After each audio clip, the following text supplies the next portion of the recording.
Yes, we started Cyrus Forum just before Iran Revolution, this nationwide uprising began. I think less than a month before the gruesome killing of Mahsa Amini, Cyrus Forum was launched, and it's something that I wanted to do really always. I have been working for a democratic Iran for many years now, and I've always felt a certain lack of preparedness for the day after transition, or the day after transition begins, really, towards democracy.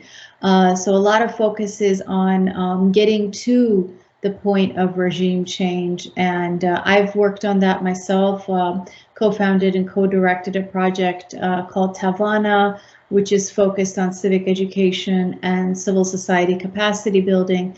But the Cyrus Forum is really about what we need to do and be prepared to do on day one after this totalitarian regime is gone, and we begin the very hard work of building a democratic government.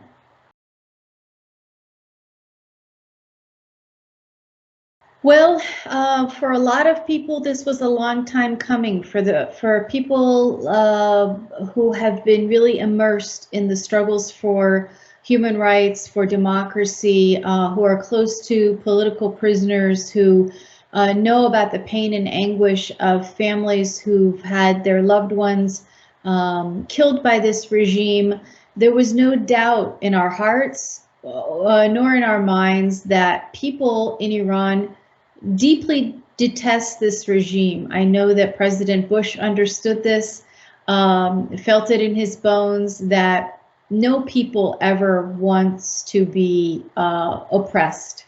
And the Iranian people have been suffering under an Islamo-Marxist totalitarian regime, very ideological, extremely repressive, for 43 years. And in my opinion, for 43 years, they have not been satisfied with their lives, with their lack of freedoms, with anything about this regime. But they tried different things. So during the 90s, they tried, for example, through President Khatami, government-led reform. It went nowhere. During the Green Movement, again, some tries at backing so-called reformist candidates. Again, that went nowhere.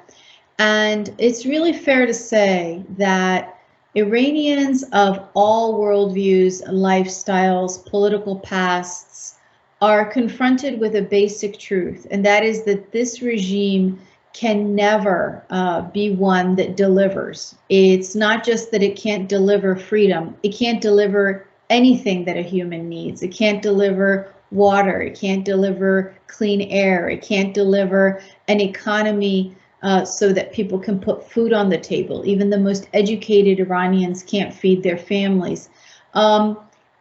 It can't protect the environment in a way that 10 years or 20 years down the line, we can be sure that there is even a country there. So in all ways, there is deep incompetence, deep corruption, and an inability to meet the needs of the Iranian people.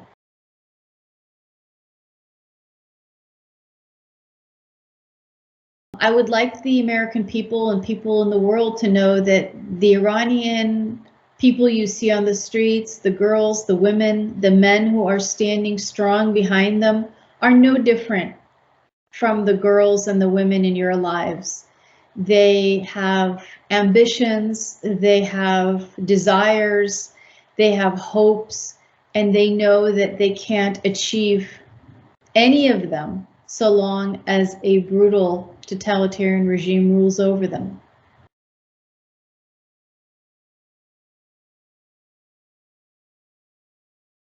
It's important for the West to signal in no uncertain terms that it will not continue to talk and be diplomatic with a regime that is harming its people in such a fundamental way, and as importantly, at a time when the Iranian people are showing such courage and capacity and determination. The United States and all democracies in the world need to see the revolution of the Iranian people as a tremendous opportunity, not just for the people of Iran, but for peace in the Middle East, for global security, for a real big blow to Islamic terrorism writ large. Well, as somebody who grew up in the United States since I was 7 years old and benefited from all of the wonderful opportunities public school education provided me, Title IX, athletics, learning right alongside boys, all kinds of economic opportunities to grow.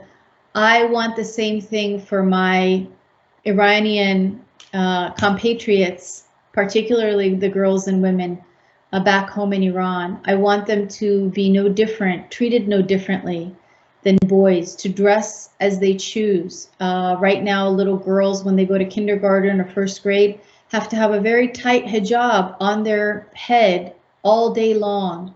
I want them to be free of that. I want them to be able to study anything they want, work in any field that they want, for you know, the sky to be the limit for them. And I think if we get there, it's really all of society that benefits, not just girls and women. And I'm so proud that Iranian men and young boys really are out on the streets with slogans in support of Mahsa and women's rights, because they know that a regime that denies girls and women their rights is a regime that isn't going to allow any freedom.